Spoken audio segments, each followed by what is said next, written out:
Three straight projects for YouTube, man. Finished one of them.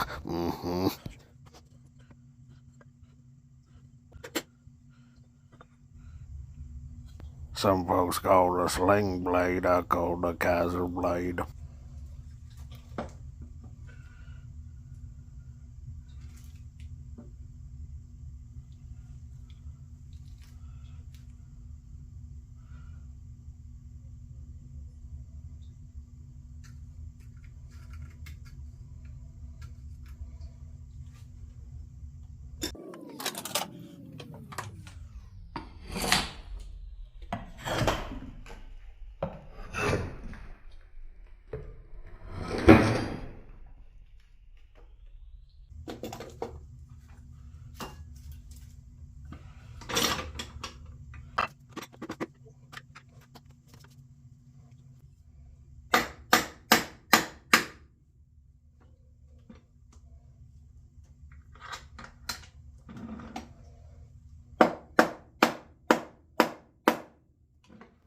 Yeah, so difficult grain on this Pinot candle, and the vise got loose. Hasn't happened in a while, but I'd imagine the relative humidity going down is gonna make things like this loosen up a little bit.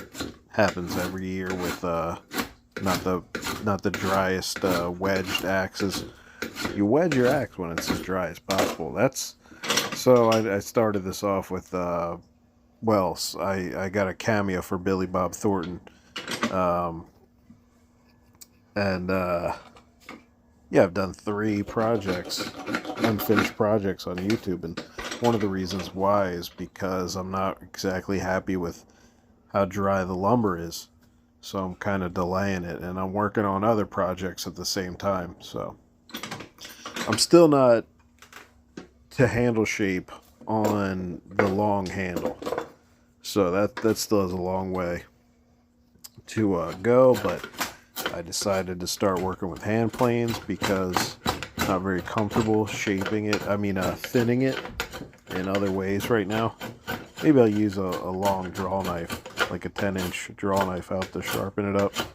You can see that the grain is difficult here and it kind of tears out, but I kind of start doing circular motions. You can see them mixed in here a little bit. Not exactly every stroke, but a little bit of that going on here. It's something that really works for grain that wants to tear out. You figure out which way you're supposed to slide, left to right or right to left, with a circular motion. It's almost like you're creating cursive. It's a cursive stroke with the draw knife. A little bit of a swirl action, but you can only go in one direction. You don't like figure 8. You don't do a infinity symbol.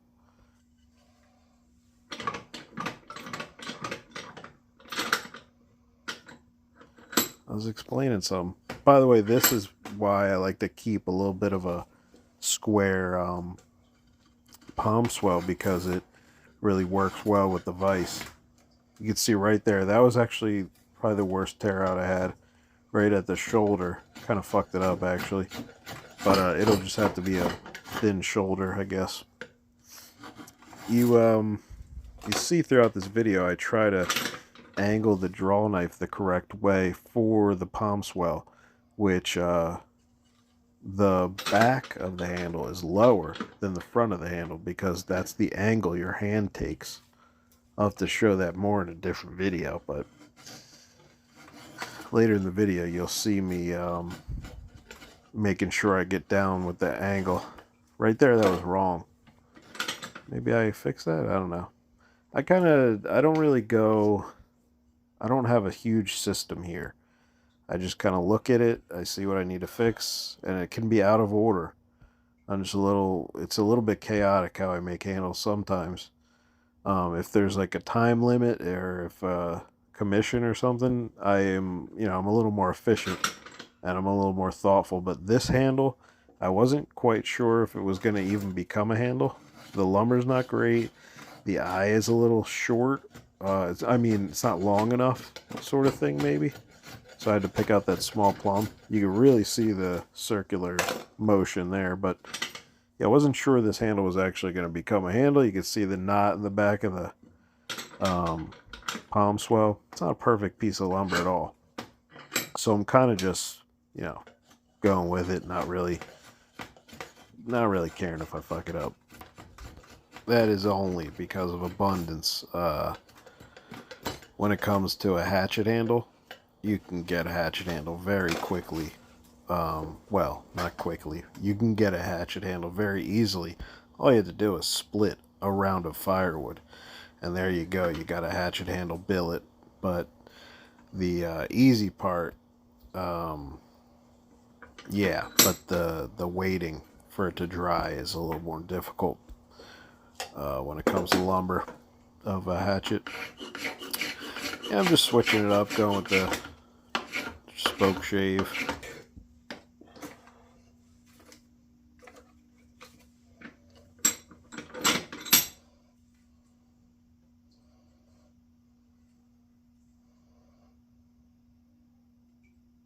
Before I had access to a bunch of hand tools like this and some of the information I learned about using hand tools and making handles, this was pretty foreign to me. I don't think I would have ever thought that I could do this at any point, but so at the stage I'm at now, I've done a lot of handles, not as many as a lot of experts out there, or guys you can call experts, but I've done enough where I'm pretty comfortable with doing them, and it's not like I'm not a beginner anymore. But I do remember the time I was a beginner, and I didn't have draw knives. What did I have back then? I guess I had rasps and bad saws, and you know, you got to start somewhere.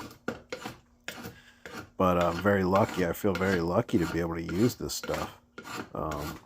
Having a local market, and when I used to buy online, so if you just to preface what I'm about to say, if you have the ability to buy vintage hand tools, you have a real resource there. Buying online might be able to get you things from different regions that are more common in different regions, but you can learn a lot more if you have local markets, whether that's an antique store or whatever. Even going to a garage or a barn, a yard sale, anything where you get to talk to people, you might be able to learn just a little bit more about what you're getting, or just in general hand tools, or where you might look to find them. And you know, I like to say that it's important to speak to old timers and stuff, but not just for you. Like, old people need someone to talk to. I don't know if anybody ever told you that. I worked in a phone room before. Old people need you specifically to speak to them right now. So, or else I'm gonna get the Kaiserblade guy. And he's gonna come. And he's gonna, you know, pluck your head clean off. He's gonna pluck it clean off. Nah, I don't know. I forget how that movie goes. I don't want to do the voice either. It hurts. Anybody, yeah, can you sympathize with that when you try to do silly voices and it hurts your vocal cords? You might have little fucking things all over your vocal cords from trying to be silly. How that sucks. Anyway, let's get back to watching this together. Just think of this like a commentary, extra, you know. So you can see throughout this is that I constantly I'm looking around there in that handle, see what I got to do. You can tell the palm swell looks very strange. Even by the end of the video, I don't really focus on that too much. You see how like steep the bend is? I don't know why I did it like that. I wanted to experiment, I guess. It is a hatchet, so you can experiment a little more, I feel. Not just because the lumber is less valuable to me, but just in general, you know. It's not as high stakes. You're not swinging super hard with a hatchet like you are with an axe. least not at the swell all the time. Especially because this is like a little carver, I guess. It is a, I didn't say, but it is a Boy Scouts of America plum. Pretty nice one. But getting back to the online buying thing, you can get this stuff outside of a local market. And of course, if you don't have a local market, all you got is online. But maybe even better than that is making, being friends with people that also like this stuff so you can do trades and, you know. I just am not, I think some people like to get things however they can, but it's kind of like catch and cook fishing, right? For me, I would much rather catch a fish and cook it. I mean, even if it's a shit fish, it'll taste better when you catch it and cook it. Same thing with an axe head. If I find that axe head in any way, if I could say I found this sorta, sure, 10 people found it before me, but I look them in the eye and I say, hey, that's cool. Or I don't say a thing. I'm like, oh, you got this here? I don't even care about these. Here's $9,000. Here's my life savings. No. That's how I negotiate. I'm like, will you take my car for this $5 piece of equipment? Will you take a bond from the 1800s? It's worth about $1 million. So yeah, I'll trade it for this black raven that's worn down to a fucking toothpick. It is weird how worn and beat to shit I see a lot of black ravens. I guess, I guess I'm thinking of the etch. And the etch is inconsequential. I like how I said let's get back to watching this together and I just start blabbering. I hope the people like that. I'm hoping the blabber is alright. You see, I do like this where I put the carving round, carving table. I don't know what I call it, but it is nice to just hit the, slam the axe or hatchet into it and wiggle it loose when I'm just barely getting started. Yeah, there's the spoke shaver. That's a spoke shaver. I think I'm getting rid of the stop cuts. By the way, this is the first handle I think I've ever used the bandsaw on. And I did a few stop cuts mostly. I don't think I cut too much. I might have cut a little bit, but... Oh, you know what? I think I did stop cuts and a little bit of the bandsaw. I mean, I did the stop cuts with the bandsaw, but then I think I might have done a tiny bit of rip cutting. Or maybe the whole thing, I don't remember.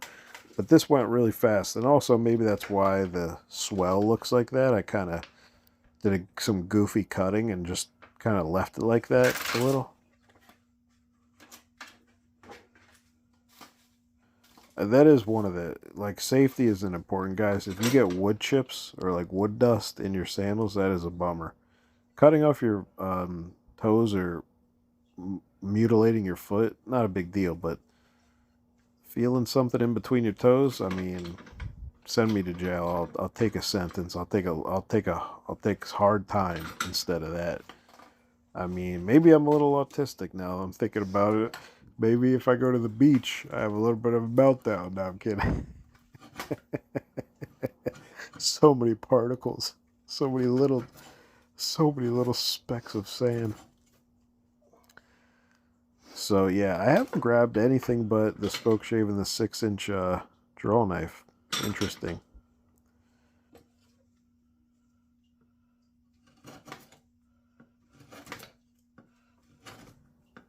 What do you think about this grain? Let's zoom in on it. Nothing special. Am I right? But it doesn't need to be. You can see I finally got the right angle to the draw knife on the swell right there. So it was tilted the right way. If that makes sense. You'll see I probably repeat it right here. Nope. Not yet. There we go. I scared myself there. I think I'm just trying to dig out some material before I do that, actually. But I did do it a little bit. Let's see. What do we got here? Oh, yep. Still wood handle. Oh, wait. Looking at this side. Yeah, it's still a wood handle as well. Look at my technique with the with tightening the vise. I just use my middle finger. It's weird. Switch to the cheap rasp here. These are nice, these half round rasps, these gold ones. It's probably like 1,000, or there's either 1,000 or one Chinese company that sells this to a bunch of other companies who, or people that just, uh, organizations that just put their branding on these. If there is even any branding, I don't even know. Is that how Alibaba works? It's just like, everybody gets it from there. You ever see those bullshit advertisements on social media where a guy is like, I made $100,000 in 3 months just by buying this piece of shit product for $3 each on Alibaba and selling it for $20 on Amazon. You think you're a fucking genius just because you sold bullshit on Amazon? Jesus. By the way, that I talked to an Amazon like representative one time, and they were like, "Yeah, big problem with the Chinese stuff we get. 90% of our stores are Chinese," and it's like It's not like, oh, the reputable Chinese companies. It's like ones you never heard of and you never will hear of unless you buy that product from that vendor. That is a weird Amazon thing, vendor. It's not a fucking vendor. It's not like I'm walking up to a cart, on a corner or something. It's not a vendor. This is a fucking person. I never even look in their eyes. There are positives and there are negatives to globalization. One positive is that you get an avocado that's ripe. Uh, a negative is that 3,000 people just got sex trafficked right when I said that right there. Just can't check all the containers. I'm sorry. No, that's a real thing about globalization. Is that we want to get our produce fast, so you can only search like 2% of the containers, shipping containers in the world. Probably way less than that. Um, so yeah, we're gonna have cocaine going in and out of the ports, and we're also gonna have some delicious peppers this year. I mean, hey, if you gotta do what you gotta do. You gotta do what you gotta do if you're a cartel member out there. When I say cartel, do you think Mexico or do you think just criminal organizations in general? Because here's another fun fact here: there are more than just Mexican cartels out there. Which I can't believe I even just said those two words in a row.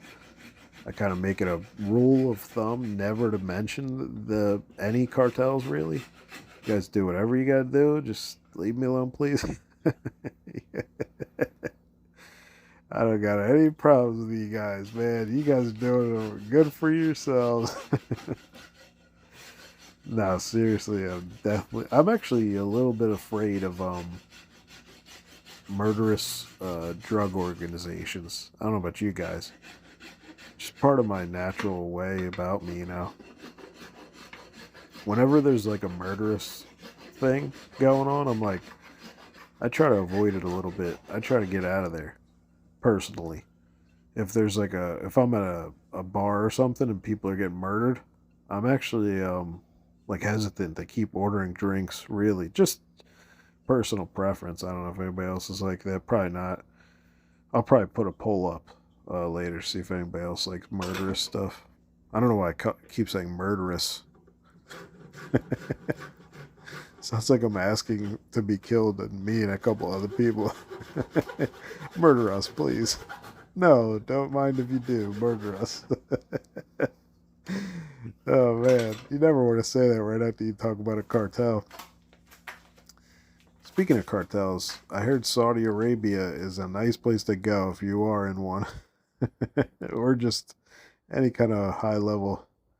Anyway, I did want to show this hatchet at the end because it's cool and it's sort of a finished product. I don't think I'm gonna use it. I believe it's a left-handed hatchet.